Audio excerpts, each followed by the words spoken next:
کہ اللہ میری نسلوں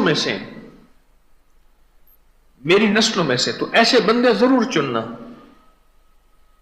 جو عالم میں تیرے دین کے لیے جن کا انتخاب ہو جائے، اور جن کا انتخاب ہو جائے انسانیت کی فلاح کے لیے، خیر کے لیے.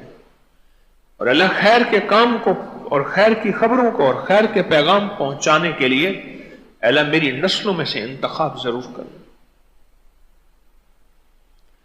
ایک اور دعا مانگا کریں کہ یا اللہ میں نے ایک جگہ پڑھی ہے، اب وہ روایت یاد نہیں ہے مجھے، اگر کسی کو یہ روایت ملے جو میں اب بیان کر رہا ہوں اس کا مفہوم عرض کروں گا تو وہ روایت مجھے ضرور بھیجیں. کسی کتاب میں پڑھی تھی، اب اس کا حوالہ بہت ڈھونڈا میں نے نہیں ملا مجھے. وہ روایت یہ ہے، اس کا مفہوم عرض کر رہا ہوں کہ پچھلی نسلوں میں سے کوئی رگ ایسی ہوتی ہے، اس رگ کا اثر نسلوں میں آتا ہے. روایت کا مفہوم یہ ہے.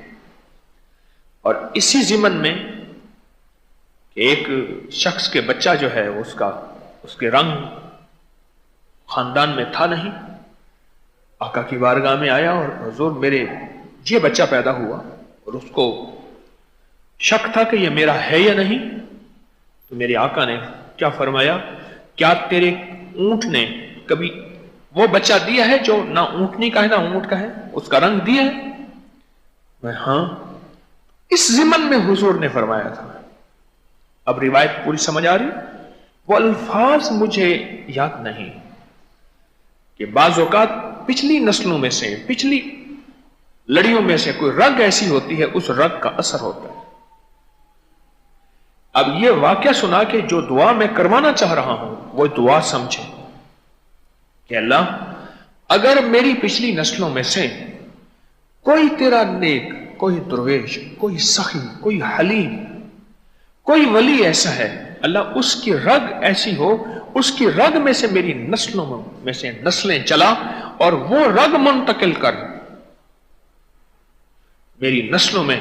اور اللہ پچھلی نسلوں میں کوئی ایسا بندہ تھا جس سے کوئی نافرمانیاں ہوئیں اور جس سے کچھ دکھ ہوئے، جس سے کوئی فریب ہوئے یا جس سے غفلتیں ہوئیں اور اس کی زندگی حتی زرتم المقابر غفلتوں میں گزر گئی. کل کی بات ہے، میں نکلا تو ایک صاحب نے مجھے ایسے کاغذ دیا، ایک خاتون کھڑی تھی بوڑھی، کاغذ دی، میرا شوہر فوت ہو گیا. میں نے کہا آپ اسلام آباد سے آئی ہیں؟ ہاں. میں نے کہا آپ کا شوہر فلاں شعبے سے ریٹائر تھا، مجھے یاد آ رہا ہے کہ ہاں. میں نے کہا اسی زندگی میں گزر گیا؟ کہا اسی زندگی میں گزر گیا. غفلت کی انتہا، غفلت کی انتہا. اللہ میری نسلوں میں سے ایسی نسلیں آئیں یا اللہ تو انسانیت کو خیر پہنچانے والی، تقوی کو اختیار کرنے والی اور تیرے محبوب کی محبت اور عشق لینے اور پھیلانے والی ایسی نسلوں میں سے اللہ تو پچھلی زندگی میں سے کوئی رگوں میں سے ایسی رگ آگے چلا. اللہ سے مانا کریں.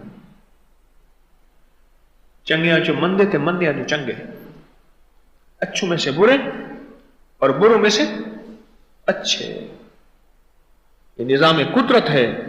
بس دعا کہ والا میری نسلوں میں سے کوئی ایسی نسلیں عطا فرما.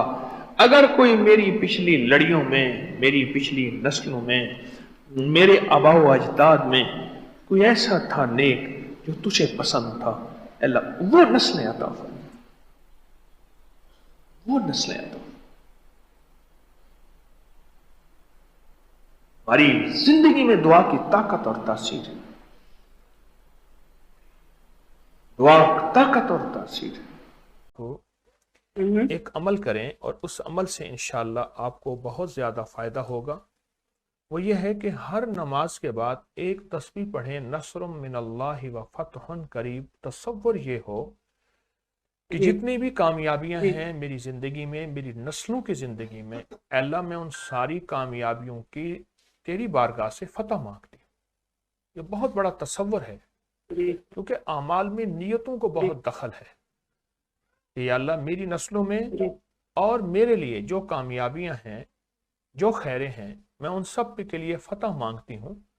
نصر من اللہ و فتح قریب، ایک تو ہر نماز کے بعد ایک تسبیح پڑھیں۔ دوسرا یہ ہے کہ صبح 40 بار سورۃ فاتحہ پڑھیں، اوراخل 3 بار درود پاک کے ساتھ، اور جب 40 بار سورۃ فاتحہ پڑھ لیں تو سارا دن پڑھیں اللہم ایاک نعبد و ایاک نستعین، اللہم ایاک نعبد و ایاک نستعین۔ آپ سارا دن یہ پڑھیں اور بہت توجہ سے پڑھیں، سینکڑوں، ہزاروں، لاکھوں وضو بے وضو ہر حالت میں پڑھ سکتے ہیں۔ شام کو پھر سورۃ فاتحہ 40 بار پڑھیں اور پھر یہی درود پاک پڑھتے پڑھتے آپ سو جائیں۔